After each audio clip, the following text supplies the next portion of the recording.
At Talus, we know cybersecurity can be tough and you can't protect everything, but with Talus, you can secure what matters most. With Talus industry-leading platforms, you can protect critical applications, data, and identities, anywhere and at scale with the highest ROI. That's why the most trusted brands and largest banks, retailers, and healthcare companies in the world rely on Talus to protect what matters most. Applications, data, and identities. That's Talus, T-H-A-L-E-S. Learn more at talusgroup.com/cyber. This episode is brought to you by Nespresso Virtuo Coffee Machines. Ready to enjoy the bold flavors of barista-quality Nespresso iced coffee at home? Simply fill a glass with ice and press the brew button on your Virtuo Pop machine to enjoy rich double espressos roasted to stand up even when chilled. Refreshingly bold iced coffee. Refreshingly easy to make at home. Visit Nespresso.com to shop now. This episode is brought to you by LinkedIn. Healthcare professionals can lead their careers with LinkedIn. Discover jobs by specialty, preferred shifts, and even desired salary. From mental health therapists to radiology technicians, it's now faster and easier for healthcare professionals to find the right fit. Learn more at linkedin.com/healthcare. Side effects may include faster job placement, improved work-life balance, and increased career satisfaction. My cat Freddie loves to be brushed and cuddled. But stirring up his cat allergens meant sneezing and itchy eyes. Then I found Purina One Live Clear. It's cat food that reduced the major allergen and my suffering in as little as 21 days. Now, we feel closer than ever. If you have issues with cat allergens, you really need to try Purina One Live Clear. Try new Purina One Live Clear today. Purina One, a difference from day one. Today's top story, the flavor merger of the century between the Peanut Butter Group and Chocolatey Corp. Joining me is a PBC executive. Thanks for having me, Barry.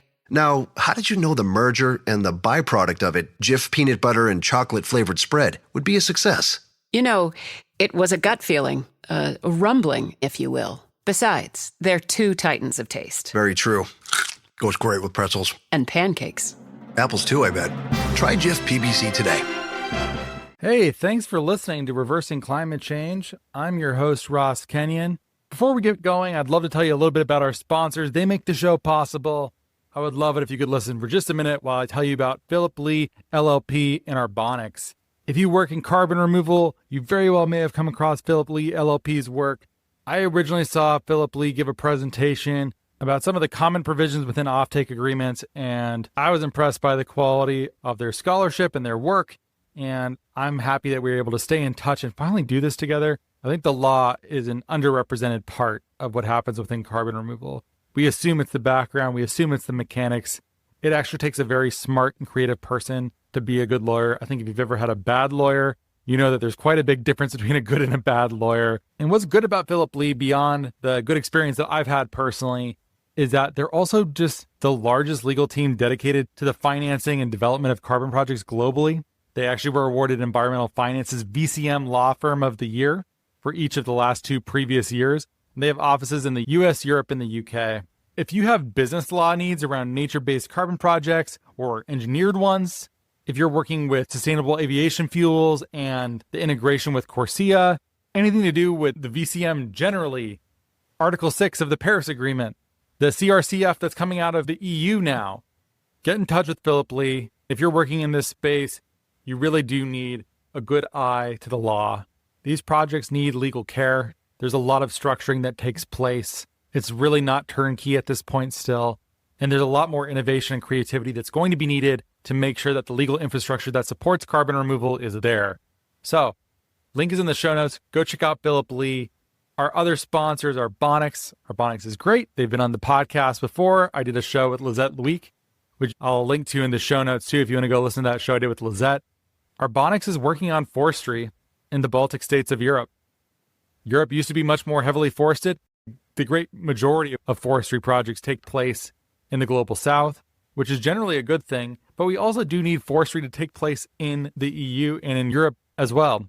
Arbonics has put out some great research recently about the state of afforestation projects, about the bottlenecks in the industry, why the high quality credits are selling out far ahead of issuance, what that means for people who want to be buying carbon removal credits for forestry but cannot. It's a really important set of questions that Arbonics addresses with grace. I would recommend you checking out their work and also just checking out Arbonics in general. If you want to support forestry, give Arbonics a look. Link is in the show notes there. Thanks for listening, and now I will go into the show itself. Thanks for your time. Here it is.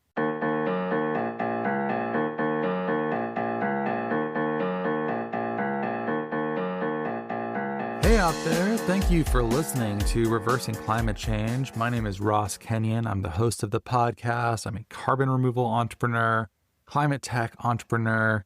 I have a fun one for you today. It's a little bit of a reach. It's one of those shows where I care about climate change. I like anthropology. I've learned a lot from the anthropologists I've read. And every once in a while, I will meet someone who comes into anthropology, and they often come in through James C. Scott. His work has been very influential for me. It's given me a number of conceptual frameworks that I use all the time for trying to make sense of social order, why things are so bizarre. He's great. I think I've read almost all of his works. I think I've read all of his books, and I reread all of them recently in preparation for this show. And I'm going to tell you all about why you should listen and why you should care about it. And then Grant Faber, the legendary carbon removal, I almost called him a man of mystery. I don't think I would call Grant a man of mystery. He is a man whose job is to make things less mysterious, typically, is on to discuss his work. Before I do, though, if you could please subscribe to the show if you haven't already. If you love the show, a great rating and review in your podcast app of choice is very impactful. As well, if you could become a paid subscriber through Spotify, the link is in the show notes. It's $5 a month. And it's a really powerful signal to me that I'm delivering content that you want, that you keep coming back to. And in exchange, Spotify won't put in ads for you if you're a paid subscriber. There's bonus content that's only available to paid subscribers. The link is in the show notes if you would choose to do that. But also, hey, you're here now. You endured the commercial part of this, and now we're back into the fun intellectualizing that presumably you're here for. So I'll just get back to that now. James C. Scott died not very long ago. He was a Yale anthropologist. He worked primarily in Malaysia during his life. That's where he cut his teeth and where a lot of his original social observations came from. And his work became about the relationship between state and non-state peoples, both historically and contemporaneously. Because we've been enculturated into a world that is dominated by states that feel very powerful, and they spend a lot of time ordering our world, especially if you're in places that have high degrees of state capacity, like much of the global north would qualify as this. It seems inevitable in some ways, or natural. But actually, this wasn't true for much of human history. And it's one of those questions that gets really weird when you try to understand it. What does it mean even to be a state in the first place? People typically start with Max Weber's famous understanding of it, that a state is an organization with a monopoly on violence within a certain area. So the only person that may legitimately use violence within a certain territory, that's typically considered to be the state. And we can all name things that come along with statecraft. Things such as writing, records, bureaucracy, taxes, in many cases conscription, historically things like corvée labor, where every so often you would have to give a certain number of days per year for building roads or dikes or some sort of project that you could not refuse. But the thing about talking about states and what they are is that it also implies that there's quite a lot of social organization that does not qualify as stated in this way. It is something else. And maybe the best way to understand exactly what it means to be a state is to understand the relationship between the origins of states, how they would rise and fall, and the people that were on the periphery. But it's really hard studying the periphery. Writing is one of those things that is associated with states. And perhaps one definition I can offer here that is heavily influenced by James C. Scott's work is states are legibility producing machines. his work documents in so many different ways legibility versus complexity. Perhaps if I was only going to leave you with one core concept to think about with James C. Scott, it would be legibility. States are concerned with what's called the view from the center.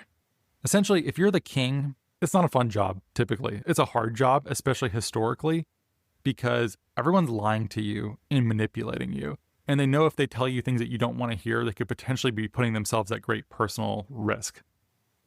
And so you have your kingdom that you need to be collecting taxes from. You need to be conscripting people into the military. You need to be doing that for reasons of conquest, for defense. And in order to do that successfully, you need accurate records of, how many people live where, what kind of harvest did they have last year, the last 10 years, how much should you know how to tax them so that they still feel encouraged enough to keep farming, but not so little that they're able to grow rich or develop their own power center that could rival yours. There's a lot of questions like this. So writing is often correlated with state formation as a way of keeping track of managing the relationships, both property and corporeally, about bodies that are under the control of that power center. And that could be a king or a chieftain or however we want to say it, the holder of that power. And states have historically only arisen in certain kinds of places. There's some exceptions to this, but in general, essentially, floodplains, places where you can do row cropping, places where you can do rice, places where the crops that grow are ripen all at the same time. So that, if you are a representative of the ruler, you can come by and make sure that people aren't hiding things from you, that there's not some secret granary and that you're only taxing some small portion of what they've produced this year. So there are only certain kinds of crops and certain kinds of geographies that even allow this simplified view from the center, legible approach. Now, that is not easy to do in hills and mountains and swamps. And so James C. Scott's work is not only about where states have formed, but it's also about the people who live on the periphery of states, people who are oftentimes in trade relationships with states, who often have maybe not a super simple relationship with them. Because those who are not ruled and do not live in geographies where they're easily monitored have a very strong incentive to not be counted, to not be forced into corvée labor, to not be conscripted into the king's army, to not be taxed. And the way that we're often taught about the long arc of human history is that when states formed, they were such an immediate draw because outside of states, life was, in the words of Hobbes, nasty, brutish, and short. I could go my whole life and not hear that phrase again. I think it'd be okay, but I have to use it here because that is what the assumption is that outside of places with state protection where there's a monopoly on violence, there's a lot of chaos. There's uncertainty about who makes the rules and who's the final arbiter of justice, and that people were oftentimes clamoring to fall under the protection of rulers once the technology civically existed to even make it possible to do so. But actually, there's a fair amount of research that shows people would oftentimes flee the rule of the ruler. They would rather go back into a state of secondary primitivism. They would return to barbarism so that they did not face those punitive labor regimes or tax regimes and could do their own thing. And that people who lived in these more difficult geographies did things like practice polyculture, where they would have plants that would ripen at different times of year, and nomadism. They would move between lots of different geographies seasonally to make sure they could take advantage of the harvest of various things. They didn't have last names in many cases. Last names are a relatively recent phenomenon that was introduced, so populations could be better tracked over time. Even their spiritual beliefs and mythologies, because they were primarily an oral tradition and not written down, was a way of flexibly dealing with cultural changes that a written culture has a much harder time adapting. And so you have these people that are often on the periphery of these legibility producing machines that want to receive some benefits. I mean, some of the goods that are produced from within states are still valuable to those who are living on the periphery as non-state peoples. And in many cases, states are dependent upon goods or services from the non-state peoples as well. Like they kind of need each other. Like they're contrasted, but they oftentimes provide things that the others don't for either geographical reasons or cultural reasons. I mean, one of the most famous examples here is the Tsars enlisting the Cossacks of Ukraine to be an effective screening force because they're very effective horseback warriors that in exchange for offering their services to the Tsarist regime also received some guarantees and some privileges that made it worth it for them to take those deals. It changes over time depending on technology and the social dimensions, the political economy. It isn't always that way. And one thing I'm careful to delineate here, and so is James C. Scott, is that legibility isn't always a bad thing either. For instance, think about what it's like that we have pretty clear rules for how property rights work. You pay property taxes on the property that you own, and typically a will specify how the property will be transferred upon the death of the owner. And even if it's complex, there are strong rules governing probate when a property holder dies without a will, of courts determining who should get what and how. This way of working where people permanently own fixed plots of land is a relatively recent invention as well.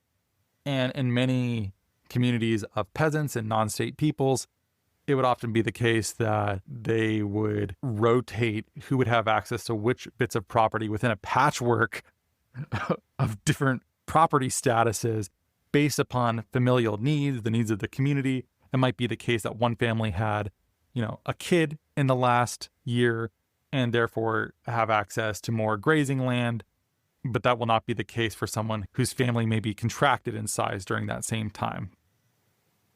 And the way that this works is frankly just confusing and illegible to outsiders.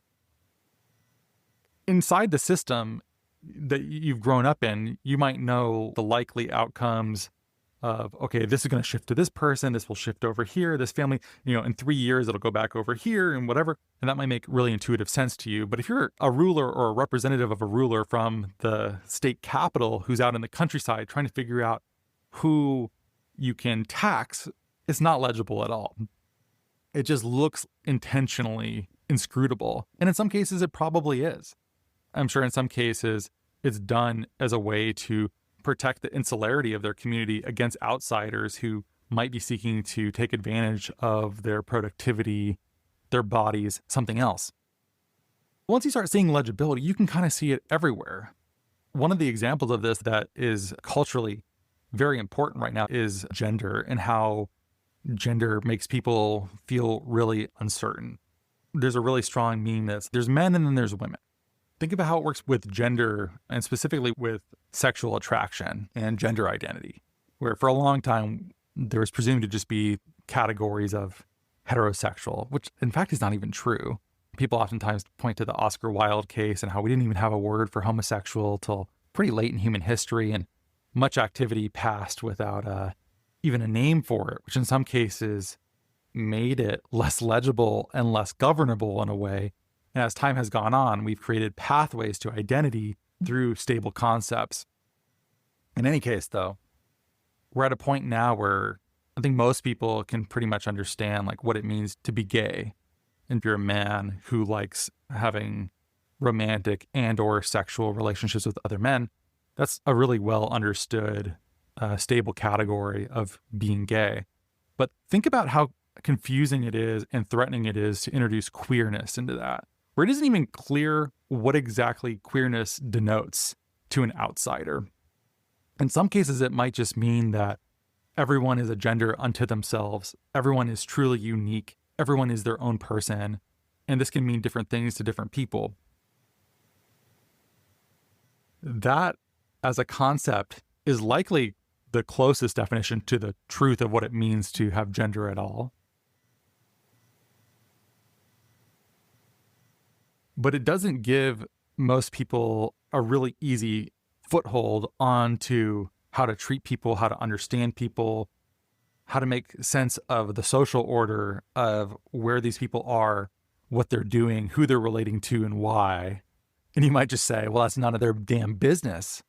And I think if that is your reaction, that's really important, because that would show you the importance of complexity and remaining illegible to people who might otherwise like to understand and thus to govern or exert influence over you.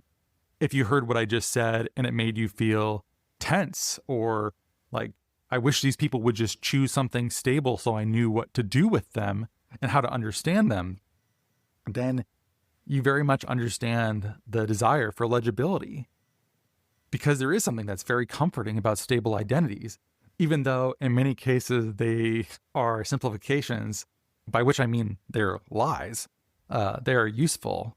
One of my most commonly recommended essays that I point people to is Friedrich Nietzsche's On Truth and Lies in a Non-Moral Sense, where he talks about how categories are essentially all lies that take all that is unique in the world and compresses them into a format that makes it easier for our minds to make sense of complexity, but it's just not actually true. The degree to which categories can or cannot be useful in different circumstances is a really fascinating, endless question that you can pick at. You can pick at it till it becomes super annoying. There's points at which you can undermine every category until you're at a point of, conservatives love to complain about William of Ockham and about nominalism and about how if we don't have words that mean anything, we're just in postmodern soup and that's bad for everyone. But I think in a case like this, at least as pertains to categories and concepts and legibility, I think that is true. I think that is actually the default status of what categories are. I think when we get too invested in defending stable categories, something else is happening psychologically within us that we have to understand. What is it about the undermining of this category that is so threatening to my intellect? Why is this so painful to me? And that's something that only people can address for yourself. And I suspect, by the way, I'm not trying to guilt anyone either. I think there are examples that we can think of that you would prefer illegibility, and there are examples you can think of where you would love us to just move on to something else so we can say, okay, we don't have to think about this anymore because it's already been decided, like this is part of the categorical framework that we all accept. That's one of the reasons why, if you read, especially people like Michel Foucault or Jacques Derrida, or people that are often punching bags for certain political orientations, this like constant undermining of categories is such a key thing to do. A lot of these things have just been acculturated into them, and it becomes really hard to see them once you're within them and see like, what would it be like if I didn't have that idea? What would it be like if I wasn't ensnared in this conceptual framework? And that's another thing that I love about James C. Scott's work. And this is also true of other anthropologists like David Graeber. These are famous leftist anthropologists. They're very, very well situated on the academic left. But I think anthropology, just in general, even if you took the politics out of it as much as you could, which they would hate that I even probably tried to say a sentence like that. But anthropology is a really fascinating discipline because it also teaches you to not take for granted how much of the world is actually socially constructed, how much variability there is between ways humans have lived human lives on Earth. There's so much variability. There are certain things that we come back to as recognizable patterns that may be more likely as proclivities than other things. But it is really useful to understand, just to appreciate how much variability there is in human life.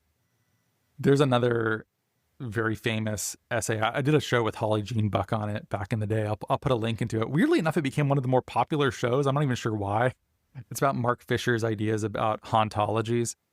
But he has a book that's very famous, another big lefty book called Capitalist Realism, Is There No Alternative? And it's a book that laments just how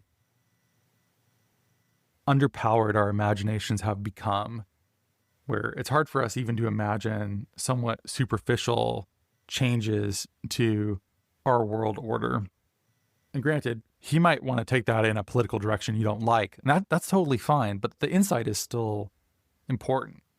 I had a lot of my intellectual influence comes from the Scottish Enlightenment, and that's people like David Hume and Adam Smith.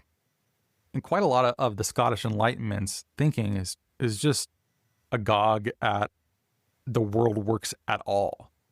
One of the core questions of the Scottish Enlightenment is like, what works? Things that exist have emerged for a reason. They have a logic to them.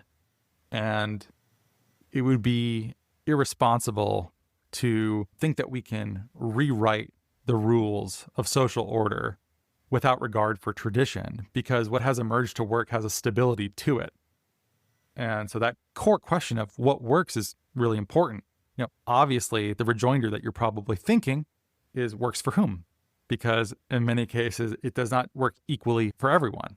In fact, that's probably a good default assumption that the benefits of any social order are not equally distributed. Even if you skip all the legibility bits, even if you don't really care about the deep history of human life on Earth, if you don't care about state versus non-state peoples, about legibility producing machines, you don't have to necessarily care about that. You don't have to do anything, really. But one thing I would encourage you to take away from this discussion, and also just anthropology in general, is a reclamation of imagination. We can dream up new ways of organizing ourselves. We don't have to feel so hidebound that we can never change the way that we relate, the way that our systems work. Things are malleable, and humans are able to adapt to changes and to come up with new ideas. The counterpoint to this is best situated within the classic debate between Edmund Burke and Thomas Paine about the French Revolution, where Edmund Burke, very critical of the French Revolution. And guess what? There's lots of reasons to be critical of the French Revolution. It didn't exactly go great, There's some parts of it, depending on your politics, there are some parts of it that were great. There are some parts of it that were not so great. There was ultimately a Bourbon restoration where the monarchy came back. And then there's Louis Philippe, and it's like kind of good, but like not really. And then there's 1848 and French history in the 19th century and the late 18th century. It's like, did they ever really figure it out? Like, how great was the revolution ultimately? The famous Zhu and Lai line is, when asked about the French Revolution and its impact on history, he said that it's too soon to tell. And that's pretty close to my own take too. When I look at French history, especially modern history, I'm like, the meme of the guy blinking and like shaking his head, that's a little bit how I feel, despite, being really interested in the topic. But Edmund Burke was concerned that you would have these Robespierrean cult of reason. We're going to be able to redesign society to create a just society ex nihilo, and just boom, new rules. This is what we do now. We're changing the names of all the months. It's different now. And ultimately, there are some limits to what you can do and on which scales that make sense for us. That type of change was really traumatic in lots of ways. And the repercussions were felt for a very long time, and I'm sure still are being felt. And some conservatives even like to make the case that the amount of violence and uncertainty and Napoleon and everything that came after it was not even necessarily worth getting rid of the Bourbons, having a republic, and then an empire. It was not actually worth what you paid for it. And I think these are really important questions to keep in mind. I never want the imagination to become so large that people are imagining that there truly is a sort of infinite human perfectibility, which is an idea that's often associated with the Enlightenment, that we are this malleable. We can create new types of social order, and it can be good. And the sort of caveat that Edmund Burke put out is that social change works best when it happens at the smaller scale. He called this idea little platoons, of smaller groups of people trying out new ways of organizing. In other words, it's really hard for me to make a non-qualified recommendation towards your reclamation of your own imagination, if that doesn't rhyme too much, because I also like history enough to know like there are many cases when imagination has led us to very deadly, very unideal places too. That being the case, though, there are some conservatives who take this so far, like Michael Oakeshott is one, where it almost seems like society should be fixed in amber to some extent, and that change is so inherently threatening that deviation in any case has a sort of precautionary principle against it. Evolution carries such enormous risk that we actually should be much more content with keeping things the way that they are. And if you're an American, this idea is so far removed from our national culture that probably sounds super strange. It's a type of conservatism that is not super common, but it's out there. It's an interesting one. So that's all to say. Reclaim your imagination. Don't go too crazy with it. Let anthropology show you how much variability there is in the human experience and in ways of relating to one another. And now you have the sublime pleasure of listening to Grant Faber and I applying some of these lessons to our weird little carbon removal industry. So I really hope you enjoy it. Who is this show for? If you're out there, I want to know you. I think we probably get along because there's not that many of us. This is a very special kind of show. Thanks for listening. I'll let you just dive in now. Here's Grant Faber. Love you guys a lot. Thanks for listening. Hey, this is Bill Simmons from the Bill Simmons Podcast, here to help you make the most of your summer with Michelob Ultra, a superior light beer worth playing for. Play for it with the guys when you're competing to see who can sink more birdies on the golf course, because winning tastes even better with Ultra on the line. Play for Ultra. Fill your fridge with Michelob Ultra this summer. Enjoy responsibly. Copyright 2025 Anheuser-Busch Michelob Ultra Light Beer, St. Louis, Missouri. Hey, it's Paris. You know I love sparkly things, right? Like stars. Duh. And thanks to Hilton and AutoCamp, I just slept under them. Picture me, serving looks by the fire outside my luxurious Airstream, making s'mores with the kids, while a national park is our backdrop. The great outdoors meets Hilton hospitality. That's hot. Explore all the new ways to stay at Hilton.com. Hilton for the stay. Hi, this is Joe from Vanta. In today's digital world, compliance regulations are changing constantly, and earning customer trust has never mattered more. Vanta helps companies get compliant fast and stay secure with the most advanced AI, automation, and continuous monitoring out there. So whether you're a startup going for your first SOC 2 or ISO 27001, or a growing enterprise managing vendor risk, Vanta makes it quick, easy, and scalable. And I'm not just saying that because I work here. Get started at Vanta.com.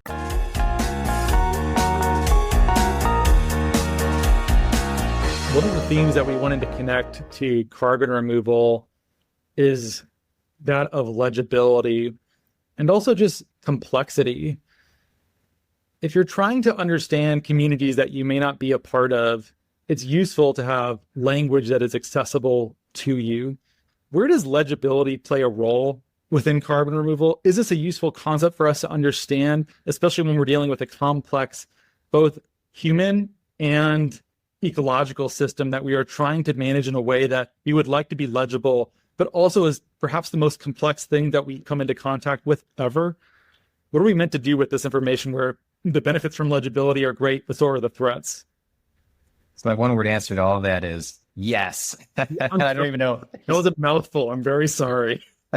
Yeah, it's good. And yeah, I think this is one of the most exciting areas where Scott's work kind of overlaps with how we think about carbon removal. And partially where this shows up for me is in this journey that we're all on to try to make carbon removal credits into a commodity, into a ton is a ton is a ton. We have well-functioning spot markets. You know what you're getting. They can all just be exchanged on one or two central exchanges or through just a small number of registries with a set number of rules. And we can all understand for any given project, like, okay, it's taken into account all of its emissions. It represents 1 net ton of carbon dioxide removal from the atmosphere that we can use to compensate for emissions from any sector, and that it is almost a complete commodity. And the same tension that Scott talks about between like the states and the center trying to impose this impose these rules and legibility on everyone else shows up because in reality, every carbon removal project is unique. There's a unique set of people, of value chain actors, of environmental conditions, of social impacts that exist within every specific process. Some requirements may not even make sense for a given process. There's different ways that any particular project might impact the climate. Maybe if you think about a biochar project, if it's using forestry thinnings versus crops that grow on a few-year cycle versus very short rotation crop residues versus something else, and all of that versus cropland enhanced rock weathering versus direct air capture and all of these things, how they interact with their local environments and with the global climate. Like there is so much complexity due to just how interdisciplinary the field is, how many different sectors it spans. And so how do we capture all of that detail and boil it down to, okay, this is one net ton of carbon dioxide removal that costs $200 per ton that's tradable in this global, like Article 6.4 approved market and is tracked via this, one central registry. And that's a process. that's a tension that I think many folks in the industry fight or live within every day. I think Scott would say that there are also some serious benefits to centralizing these processes, to having them be legible, because if you could create a truly fungible carbon removal asset that could be easily understood by anyone, you don't have to know all the particularities of a project. I mean, I remember looking through, I think it was Gold Standard's page of projects early on in Nori and being overwhelmed by the amount of information and just heterogeneity amongst projects. Being like, do I care about this happening in Malawi or Rwanda? I can't even, well, why should I care about one over the other?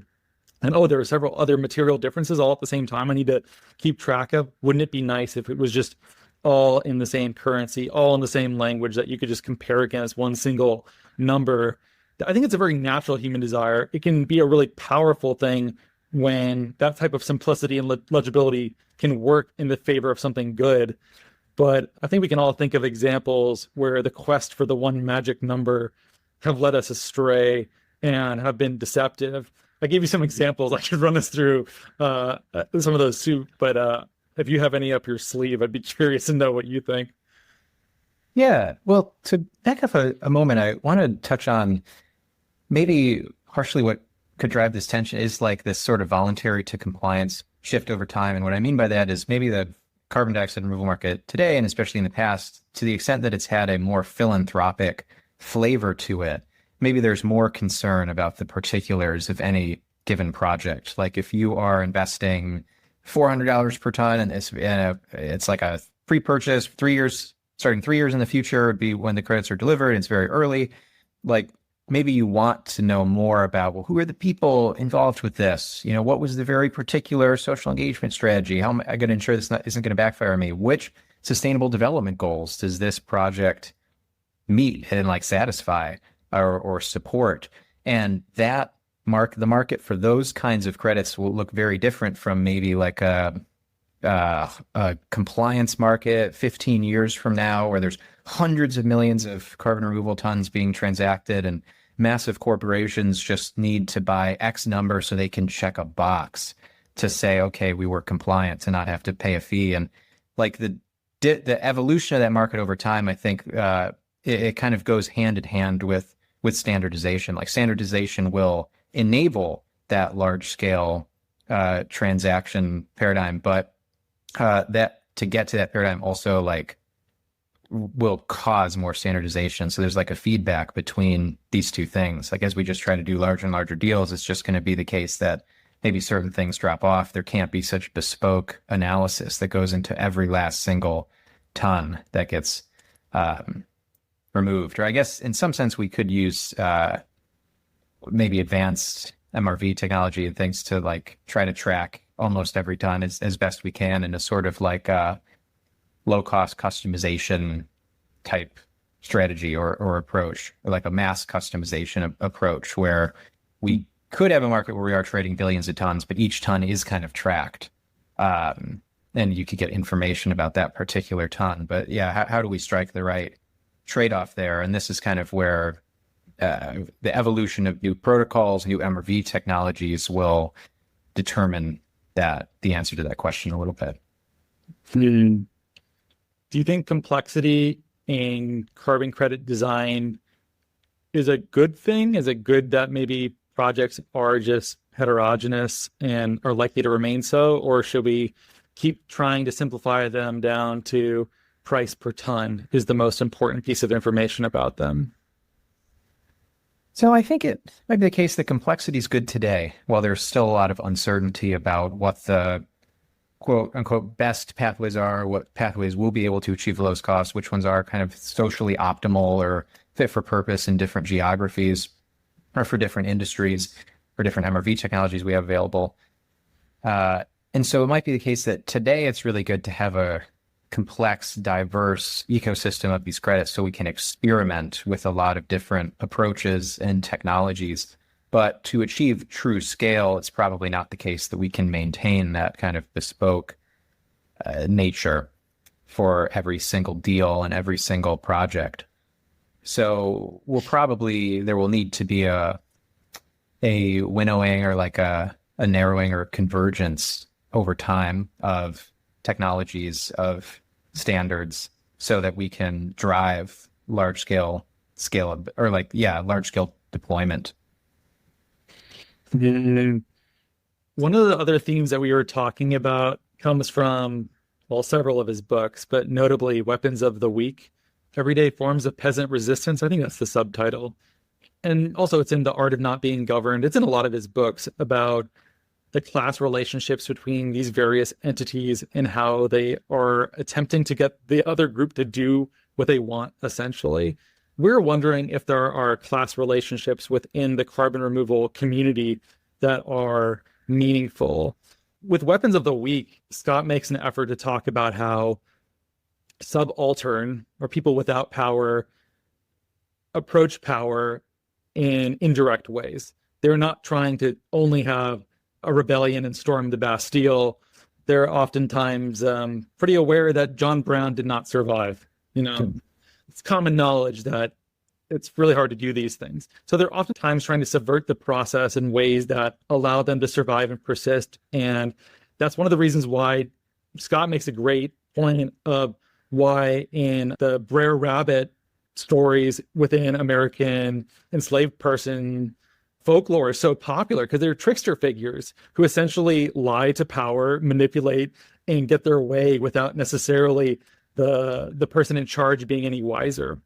And that's a really common narrative structure that is prominent in hill people, barbarian people, raw people, as various people have seen them. They oftentimes revere the trickster. That is a character that they love. We're wondering, does this apply to carbon removal? Are project developers, do they feel put upon by the various people who are competing to have new standards, registries that are in an arms race to be the most credible and legible of all? Do project developers ever feel pushback? Do you ever notice anything like that? So I definitely think that this general principle, or this dynamic of there being, say, standards imposed or expectations or something, and then folks try to get around them or drag their feet, as in Weapons of the Week. I think some of the resistance techniques were like a feigned ignorance or almost a feigned idiocy, pretending to not really understand, gossiping, foot dragging, just muddying things, just mucking up the works, but not actually just doing an open revolt and saying yeah, we're just going to kill you. And so I do think that dynamic exists to some extent, some intentionally, some unintentionally, between, say, product developers and registries and other standard setters, where, and I say intentionally and unintentionally because I think it's partially just a function of there being a lack of knowledge and time and understanding. And sometimes there really is this disconnect where maybe you have some of the MRV protocols out there being written by folks with PhDs using very particular language. And then you might have folks from project developers who do not have advanced degrees, who did not study this stuff for multiple years, who they read something like financial additionality, the subject of our past discussion, and they're just I don't get it. Why do I have to do that? And then they might just do the bare minimum that's required to check the box for the protocol just to move it through the process without wanting to comply. I don't want to say in good faith, but sort of fully with that. And so there definitely is a dynamic, but I think it's also a dynamic that I would imagine that the registries and auditors are aware of. They're aware that there needs to be, or maybe there needs to be, an upskilling in the space. And as years go on, folks will get more experience. They'll learn why there are different requirements in place. And then maybe over time, will be a give and take. And some of the protocols will get a little bit simpler in certain respects, as they see, okay, folks are just not understanding this particular provision. But of course, the registries are also incentivized to have a well-functioning carbon market for their own revenue. So yeah, there might be a dynamic, but I definitely think that the kind of foot dragging can be a way to, or for, say, project developers to influence like protocols and registries over time. But that doesn't necessarily touch on the class dynamics of these things. I think that they certainly could be there, certainly are there in some ways, but I think that the class dynamics maybe show up more in cases where the carbon removal industry as a whole is maybe somewhat tends to be like a little whiter, a little wealthier, a little more in the global north. And then there's maybe disputes between the carbon removal industry and then society more broadly, when especially for things like CO2 pipelines and other kinds of infrastructure that will be required for large-scale carbon removal deployment. And then there's definitely ways that communities could use some of these kinds of weapons of the weak to resist carbon removal deployment. So I think, in my mind, that's where that class dynamic shows up a little bit more. But what do you think? No, I think you're right. Although I think we're using the term class in different ways too, or maybe it's more appropriate that I say something like faction, or it's maybe more a class in the way of a class action lawsuit where a class is being certified as a group that is equally harmed in some kind of way. Although you are right, the class effects within carbon removal are very much as you describe. And there's a lot to say about that.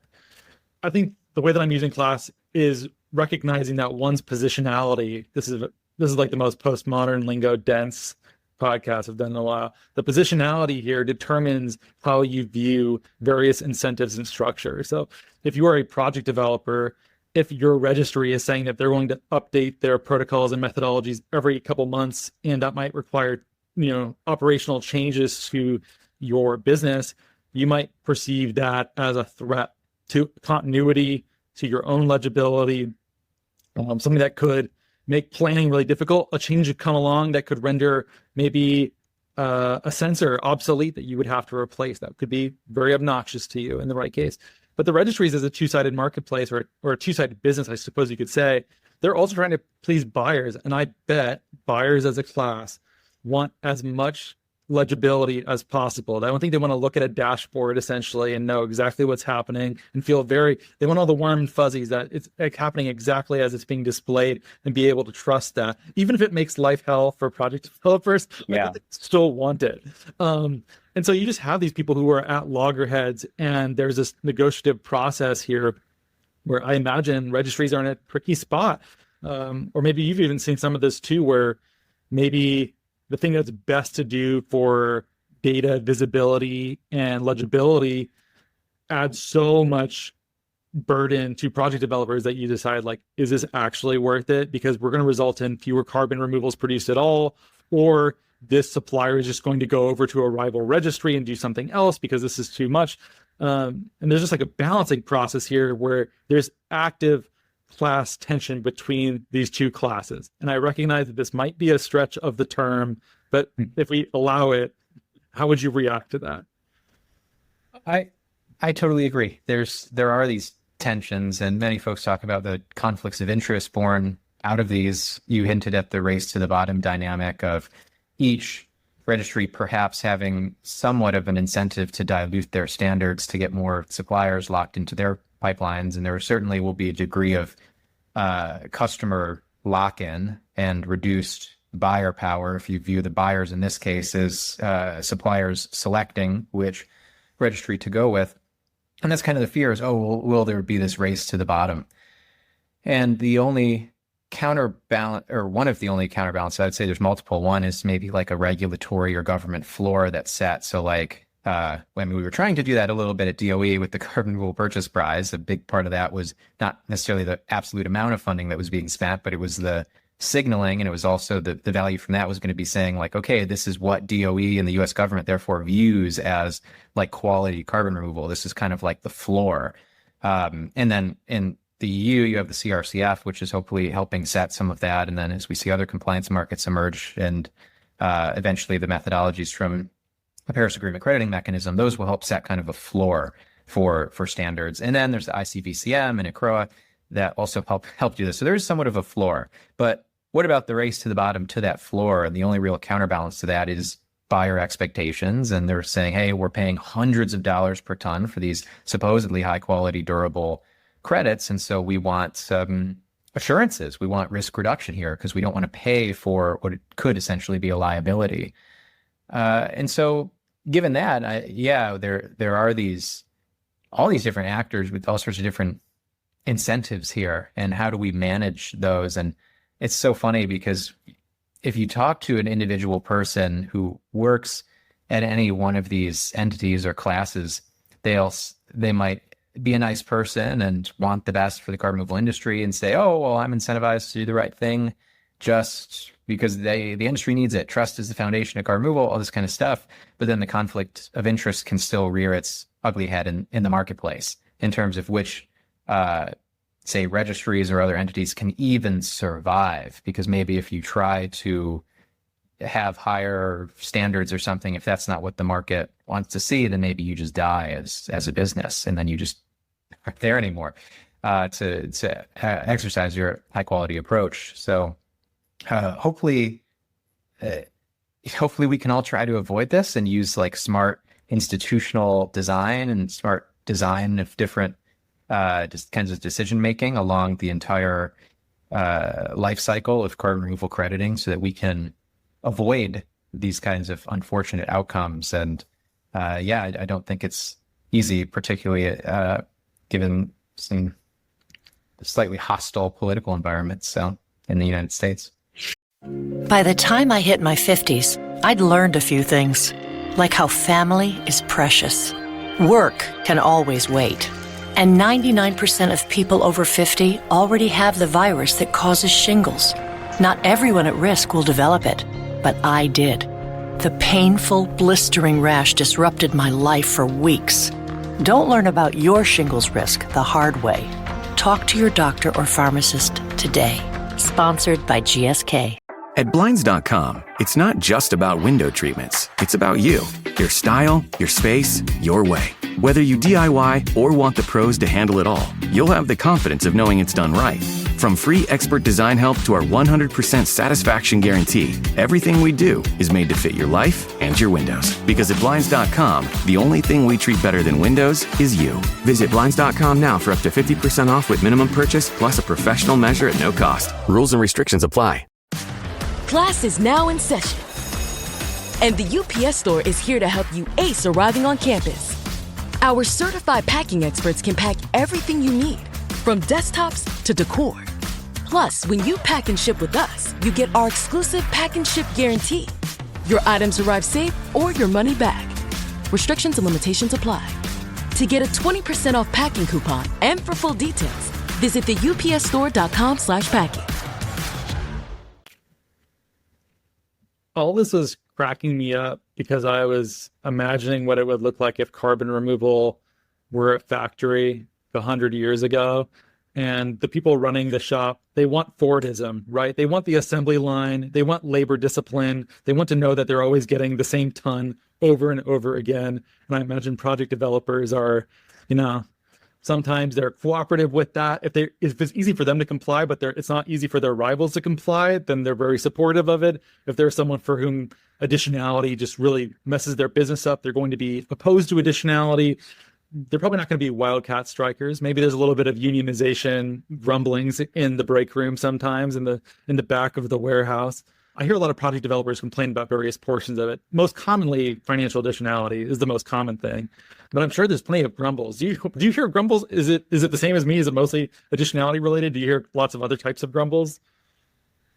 So definitely there are financial additionality grumbles, and not necessarily due to a fear of lack of compliance with it, but just due to what a lot of people perceive as they perceive it as just being kind of nonsensical. I heard one person say, like, I described the concept of financial additionality to them, and they were like, "That's communist." I'm like, what?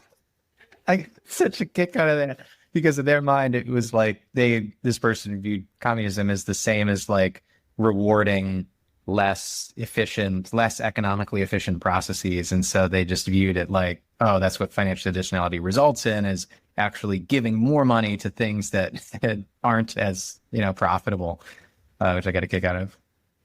Oof, that's so funny. It's something that I'm just gonna bet generationally they were alive during the Cold War. Am I right? Yeah. Yeah, knew it. Oh, it's funny how much history can impact one's paradigm and how one sees the world. That does not seem like something someone under about 35 or 40 would have said. Definitely. So there was that. And if only there was a, podcast episode talking about financial additionality and all of its pros and cons that people could listen to. Oh yeah, I've heard a lot of good feedback on that show. I think people liked it. It made people think. At the very least, it had them ask questions, which I think is the most important thing. I don't even care about anything else besides like, I never thought about that. I need to let that marinate for a while.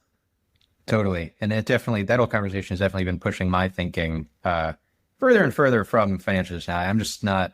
I think as long as you have other forms of additionality, the financial piece is just not as important for carbon removal. I think for any kind of avoidance or reduction offset, there's a much stronger case. But if something truly would have happened, if people would have put LED lights in anyway and that kind of stuff, but for carbon removal, if it's happening above and beyond baseline, it probably should not matter, or at least the standard should be loosened pretty significantly. But we don't need to get fully into that again. You can just drop that and not. I was going to ask you, what about common practices additionality or regulatory additionality? Are those ones that you think follow the same logic, or are you also willing to relax on that too? I think regulatory additionality certainly needs to be maintained. Like truly, if something is being required by law and it is going to happen regardless, it's like, okay, we should really reserve the funds for use elsewhere. But financial additionality, I think, is different because you can incentivize more deployment from processes that are inherently profitable. So like the argument you were making before, if they can get super profits, then maybe it'll attract more investors. There will be even more deployment, even more carbon removal. It's not necessarily going to detract. And that is also just the basic nature of supply and demand curves. Like you have a supply and demand curve, of course, there's equilibrium, and in a well-functioning market, most folks are going to charge that or try to charge around that equilibrium price. But there are suppliers on the supply curve who would be willing to sell it for less, but they just sell it at the market price. So I think as long as the overall market, as long as there are actions taken to make sure that can sustainably provision like financially additional credits as well, I don't think it's a huge problem, assuming that we think that non-financially additional credits cannot meet our total overall removal goals. Like if they could, then so be it. Like if we could get 10 gigatons of high quality durable CDR per year that were all like non-financially additional, that like you could just charge $1 per ton for and it would just happen. I mean, that would be like amazing. That would be like the ideal case, right? I don't really believe that is the case. And so you want to make sure that the market can support financially additional processes as well. And so you want to be a little bit careful in terms of ensuring those processes can be allowed to get on their feet, which I guess is where the communism rolls in. And because then you're picking winners and losers. But in my mind, it's not communism. It's actually just intelligent market design for for the long term, thinking about that market actually functioning at scale. So it's not communism. It's just intelligent market design is a great quote that should forever be attributed to you. It's very funny. You should come out and write something about additionality. I'd be curious to see how this has progressed since we last had you on the show. And I just want to know where your head's at. I'm sure other people would pay attention to this too. I don't know that everyone else has taken this as seriously as you have. Yeah, I've been thinking about it, like maybe a short article, like an update to thinking about financial additionality or something like that. So just thinking about it. But to your question that kicked off this whole thing, what do folks grumble about the most, or what do project developers grumble about? I mean, I think part of it is just the sheer number of requirements that are necessary for like the for the like initial kind of certification ongoing MRV process. I mean, it's just like a lot of requirements overall, and they all kind of make sense. Like you want to ensure the LCA is in place, you want to ensure good monitoring plans in place, you want to ensure all the environmental and social safeguards are met or that they're present. You want, depending on the particular like CDR pathway you're looking at, there's a number of like pathway specific things you want to guarantee around feedstocks and end uses and proper cache of CO2 storage. And like, it's one of those cases where every individual requirement makes sense on its merit, at least for the most part. But then when you combine them all, it's like, this is just quite a lift. It's just quite a lot of things to submit, to track, to audit, to describe. And yeah, I'm not sure there's that great of solutions to it. I think it's just an area where hopefully we'll see some level of convergence across different registries, where everybody will kind of arrive at a place to say, okay, this is more or less the minimum set of things that we need to see to ensure that high quality, sustainable, like just carbon removal is happening. And then it's going to be kind of roughly the same across different jurisdictions, different registries. And there will be like an upskilling, hopefully, of all the different project developers where they'll understand all of these requirements in isolation, and or they'll learn more about them over time, and then we'll just get to like a more mature market. So trying to think about how to apply this to carbon removal. Everyone always complains that there's multiple standards. That could be a good thing for complexity, which is too early for us to lock everything down. There are also a number of big fights active. I talked with Robert Hoagland recently, and we were discussing the wide approach of absolute climate. And it's like, how much should be in scope for understanding carbon removal? And then some of Carbon Plan's work on whether or not what is carbon removal is the right question. And is wastewater treatment with CDR, is that actually removal or not? And I don't even know which way is up anymore. I think it's good that these debates are happening and we're not rushing to just have a standard and have all the questions done, because it seems like there's still a lot to figure out. But it would be nice if we just had one final answer for everything. But do you think we're maybe jumping the gun if we push our way past complexity too quickly, even though it would result in clarity? How do we determine what's better at a given moment? Is it more important to have legibility and clarity, or is it more important to have complexity, intellectual fervor, things like that? It's a balance. I definitely think, as we've been maybe ourselves converging on this conversation, it is a change over time. And it's a question of like, how rapid is that rate of change from our current very bespoke, particular, complex, diverse ecosystem or market. And it's this like question of what's the rate of change from that state to the kind of completely commoditized, standardized, or legible market. And I feel like, at least for me, a lot of this thinking is flavored by like, how do we not become like the forestry carbon credit market? How can we avoid having this like seemingly absurd sense of certainty in what we're doing, only to find out 5, 10, 15 years later that it was all hogwash?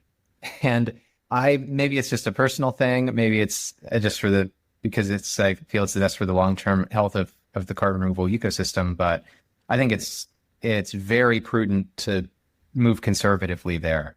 I definitely, and why I say it's personal is because maybe I have a fear of like regret of it being 10 years from now. And I look back at, the work I did over the past 15, 20 years working in carbon and be like, oh my God, it was all like, I'm so terrified because I'll have to jump off an overpass, and I don't want to do that.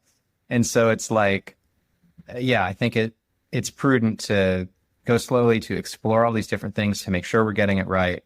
But then kind of when we would have to work as an ecosystem to set like, okay, at what point do we feel like we have enough scientific certainty to lock in certain answers, at least for the medium term? But then once we get to that point and we all feel pretty comfortable with it, that's like the hyperscaling phase. And so, yeah, when is that going to happen? What are the criteria for when we feel comfortable enough for that kind of mass standardization, commoditization, or is it all just kind of a spectrum? Well, I think we're going to see such powerful class interest there too, in the sense that I was using it, where whatever rules get decided, it's going to favor some technology and disfavor others. Some of them are going to be dependent upon co-products, and that will be fine. or not fine. And depending on your business, you will be either very happy or very, very upset. I'm just really curious how that's going to play out. I'm looking at SBTI, and I would not want to be in their shoes. Whatever they do is going to make some people very angry. Not news, just watching it. Like, yeah, they're going to make the Red Plus people happy, or they're going to make the carbon removal people happy, but not both, most likely. And I wonder if carbon removal, once it comes down to a standard like that, it's probably going to have a similar moment. Could be painful. Definitely. And that's what's scary is I think the ideal would be operating from just this completely objective framework. And this actually, I think, goes back very much so to our financial additionality conversation in terms of trying to put our personal or organizational biases aside and saying, well, what are the high level goals? What's our high level vision for society?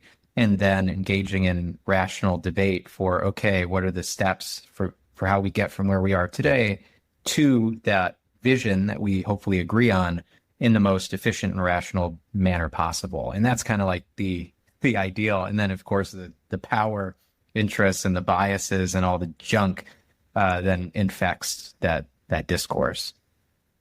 Oh, yeah. Once there's investments made and reputations made, I think it's pretty hard to knock people out of that and be like, this is actually in the best interest of the planet, the climate, or the industry. Like, but my company, you just ruined my company, Grant. Yeah, that's a challenge. But if we can align these things, if we can align the economic interests and the good of the climate, then we can just pursue rapid, aggressive scalability with no reservations. Or we could just say that we're going to buy out the losing tech that regulations disfavor. We'll pay back the investment from the winners, and you will now close shop and not be super upset about it. But that's communism, Ross. It's communism? Because then we're going to incentivize people to have failing tech because they're going to get a GC payout. It's not communism. It's just clever market design. Okay? Okay, that's enough for now. Thanks for being here, Grant.